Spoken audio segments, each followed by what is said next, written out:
10 daily use English sentences, रोजमर्रा बोले जाने वाले फिक्रे। I have said what I had to say, इसका मतलब ये है जो मैंने कहना था कह दिया। You shouldn't have do that, you shouldn't have do that, तुम्हें ऐसा नहीं करना चाहिए था। You have got listen to me, you have got listen to me, तुम्हें मेरी बात सुननी पड़ेगी।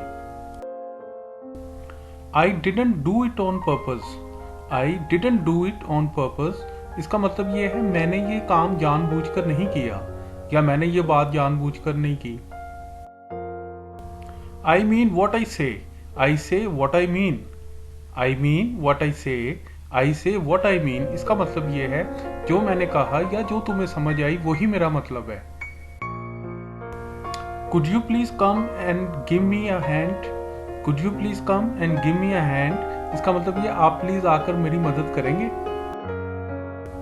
This is so cute on you, ये तुम पर बहुत सज रहा है या ये चीज तुम पे बहुत प्यारी लग रही है। वो कोई कलर भी हो सकता है, कोई कपड़े भी हो सकते हैं या कोई भी चीज हो सकती है जो उस शख्स ने पहनी हो तो आप कहते हैं ये तुम पर बहुत अच्छी लग रही है। Get in here, get in here का मतलब होता है इधर आओ, या जैसे आप किसी को कहते हैं जरा मेरी बात सुनना, उसके लिए हम यूज करते हैं get in here. Who is this baby crying, who is this baby crying, इसका मतलब ये कौन बच्चा रो रहा है या जो बच्चा रो रहा है वो कौन है। Stick your lips to phone, stick your lips to phone का मतलब ये होता है अपना मुंह फोन के पास करो।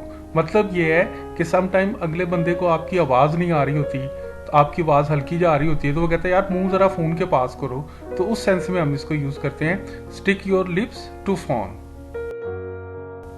So thank you very much guys for watching the video.